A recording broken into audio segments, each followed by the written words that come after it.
तुम्ही निदर्शन करा. आज आम्ही या ठिकाणी जिल्हाधिकाऱ्यांना इशारा देण्यासाठी आलेलो आहोत.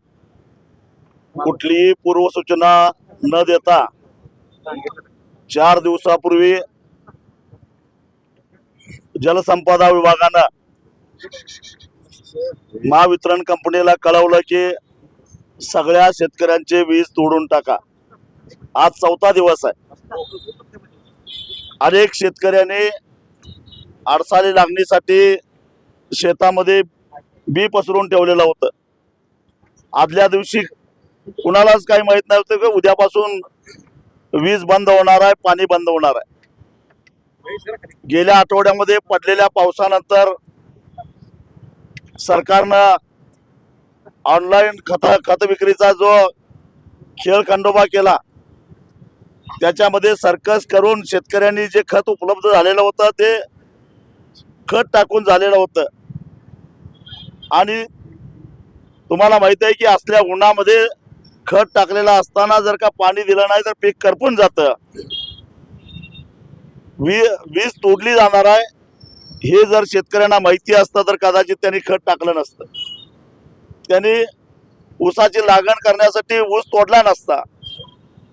परंतु कसलीही पूर्वसूचना न देता एखादा फतवा काढावा, त्या पद्धतीनं उद्या सकाळपासून वीज बंद अशा प्रकारचा फतवा काढला गेला. गेले 4 दिवस शेतकऱ्याच्या शेतामध्ये हा लागण करण्यासाठी पसरून टाकलेला ऊस वाळत चाललेला आहे. त्याचबरोबर जे खत टाकलेलं आहे ते खत या प्रचंड असे कडाक्याच्या उन्हामध्ये वाया चाललेला आहे. बाष्पीभवन त्याचं व्हायला लागलेलं आहे. पिकाला चरखा बसायला लागलेला आहे. हे करण्याचा यांना अधिकार कोणी दिला, एवढंच आमचं म्हणणं आहे. हा जाब विचारायला आम्ही आलेलो आहोत. अल निनोमुळे पाऊस लांबणार आहे हे का अचानक घडलेला नाही. जो काही उपलब्ध पाण्याचा साठा आहे त्याचं नियोजन खरं तर यांनी 15 मे पासूनच थोडं करायला पाहिजे होतं. त्या पद्धतीनं नियोजन करायला पाहिजे होतं. परंतु ते न करता 15 मे नंतर या कोल्हापूर जिल्ह्यामध्ये आणि सांगली जिल्ह्यामध्ये सुद्धा जे कोल्हापूर टाईपचे बंधारे आहेत ते सगळे खुले केले जातात.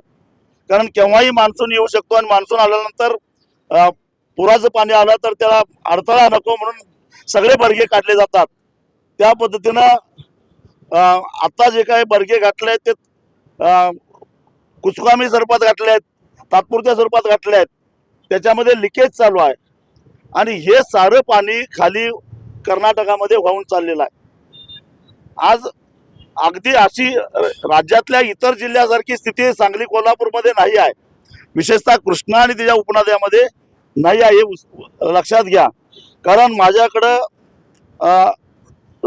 मुख्य अधीक्षक अभियंता कोल्हापूर पाटबंधारे मंडळ यांनी मुख्य अभियंता जलसंपदा विभाग पुणे यांना लिहिलेल्या पत्राची कॉपी आहे. 17 तारखेला त्यांनी पत्र लिहिलं आहे आणि त्यात ते असं म्हणतात की उपलब्ध पाण्याचा साठ्याचा जर योग्य पद्धतीनं वाटप केलं, त्यातला शेवटचे त्यांचा ओळच मी वाचून दाखवतो. उपसाबंदी शिथिल करण्याबाबत त्यांनी लिहिलेलं आहे. वरील धरणातील पाणीसाठा पाहता 31/8/2026 पर्यंत पिण्यासाठी पाणी राखीव ठेवून काही धरणामध्ये जिथं पाणीसाठा पुरेसे प्रमाणात उपलब्ध आहे त्या ठिकाणी मर्यादित स्वरूपात काही कालावधी करता जनावरांच्यासाठी, शेतकऱ्यासाठी, पिण्यासाठी, पिकासाठी पाणी देणं शक्य होणार आहे. आता मी तुम्हाला काही जिल्ह्यातले जे प्रकल्प आहेत त्यातले आकडे सुद्धा वाचून दाखवतो. दूधगंगेमध्ये त्याच्यामध्ये दूधगंगा सोडले तर सगळ्याच धरणात पाणी आहे. नाही 31 ऑगस्टला वाटप करून सुद्धा तेच सांगतो मी. वारणेमध्ये 0.75 टीएमचे पाणी शिल्लक राहतं 31 ऑगस्ट नंतर. राधानगरीमध्ये 0.238 टीएमचे पाणी शिल्लक राहतं शेतीला देऊन. असा हा अहवाल माझा नाही, पाटबंधारे विभागाचा अहवाल आहे. मग पाण्याची कपात कशासाठी? आम्ही जलसंपदा विभागाला, सरकारला सहकार्य करायला तयार आहोत.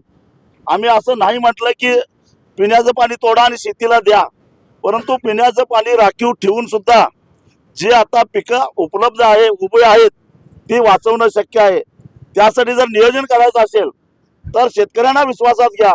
दररोज 8 तासाच्या ऐवजी 6 तास करा, 5 तास करा. आणि कारण कोल्हापूर जिल्ह्यामध्ये दूध उत्पादक शेतकऱ्यांच्या गोट्या आहेत आणि त्यांना पाणी घ्यावं लागतं, जनावरांना पाणी द्यावं लागतं. जर तुम्ही पूर्णपणे लाईट बंद केली तर जनावरांनी पाण्यासाठी काय करायचं? तेव्हा हे सारे प्रश्न न लक्षात घेता एकतर्फी जी काही कपात केलेली आहे, बरं एवढं करून पाण्याची बचत व्हायला लागली काय? 2च दिवसापूर्वी मी राजापूरच्या बंधाऱ्यावर गेलो होतो. राजापूरचा बंधारा कोल्हापूर जिल्ह्यातला कृष्णेवरचा शेवटचा बंधारा, त्याच्यानंतर ते पाणी कर्नाटकात वाहून जातं. आता या क्षणी तिथनं 125 क्युसेक पाणी वाहून जायला लागलं आहे. म्हणजे एका बाजूला तुम्ही शेतकऱ्याला पाणी उपसा करून देत नाही आणि दुसऱ्या बाजूला कर्नाटकचं त्यांच्या हक्काचं पाणी दिलेलं आहे. आता आपण देणं लागत नाही, किमान कृष्णेमधून तरी देणं लागत नाही. आणि ज्यावेळी ते मागणी करत नाहीत तेव्हा जे पाणी जातं त्या पाण्याचा कुठेही हिशेबात धरला जात नाही. साहेब, नियोजन शून्य कारभार आहे.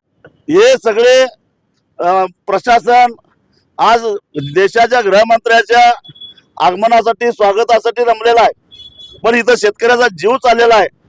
याच्याकडे कोणाचं लक्ष आहे का?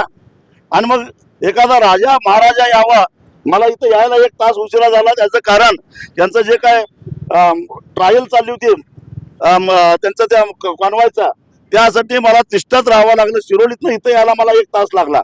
म्हणजे हे सगळं करायला तुम्हाला वेळ आहे, परंतु या जिल्ह्यातल्या जो उपलब्ध पाणीसाठा आहे, जो आता उभ्या पिकांना पुरेसा आहे, 31 ऑगस्ट पर्यंत काही अडचण नाही आहे. असं असताना त्याचं नियोजन करण्याऐवजी केवळ देशाचा गृहमंत्री यायला लागलाय आणि आम्ही त्याच्या स्वागतामध्ये कामात आहोत असा आव आणून शेतकऱ्यांना पाण्यासाठी वनवन फिरायला ठेवणं हे योग्य नाही.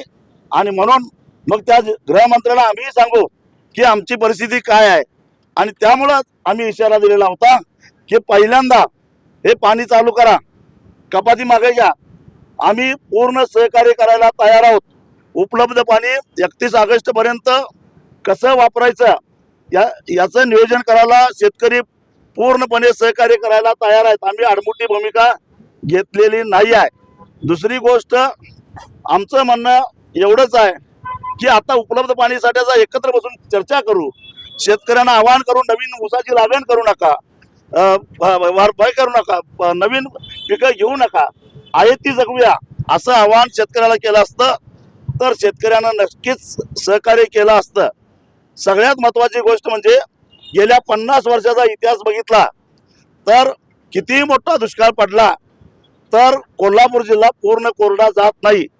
थोडं या सगळ्या जलाशयामध्ये 1-2 टीएमसी पाणी अगदी दुष्काळ पडला तरी सुद्धा साचणार आहे. मग त्या पाण्यात हे पाणी असे करून पुढच्या वर्षभराचं पूर्ण कोरडा दुष्काळ पडला तरी सुद्धा नियोजन करणं शक्य आहे. पण त्यासाठी बसलं पाहिजे, अभ्यास केलं पाहिजे. आणि ते न करता वर्ण आदेशाला इथल्या अधिकाऱ्यांनी योग्य भूमिका घेतलेली होती. पहिला आमची पिकं वाळत चाललेली आहेत, पाणी चालू करा, आम्ही सहकार्य करायला तयार आहे. उरलेल्या पाण्याचं वाटप कसं करायचं याला सुद्धा सहकार्य करायला तयार आहे. तुम्ही कपाती 8 तास वीज मागत नाही आम्ही. त्याच्यानंतर पहिल्यांदा आमचे जे काही बी वाळायला लागलेलं आहे, खतं खरं वाढलं आहे, त्यासाठी 3-4 दिवस आम्हाला पाणी द्या. त्यानंतर टप्प्याटप्प्यानं तुम्ही जेवढं पाणी आहे ते वाटप करा. आम्ही सहकार्य करायला तयार आहोत हे सांगायला आलो. आविष्कार इन्फ्रा तुम्हाला देत आहे विविध लोकेशन्सवर NA प्लॉट्स आणि प्राईम फ्लॅट्सचे प्रोजेक्ट्स. नंदिनी जाधव नगर, शांत निवांत कोल्हापुरात घर म्हणजेच नंदिनी जाधव नगर. मल्हार रामगिरी, तुमच्या स्वप्नातील बंगल्याची पहिली पायरी. मल्हार रामगिरी हातकणंगले.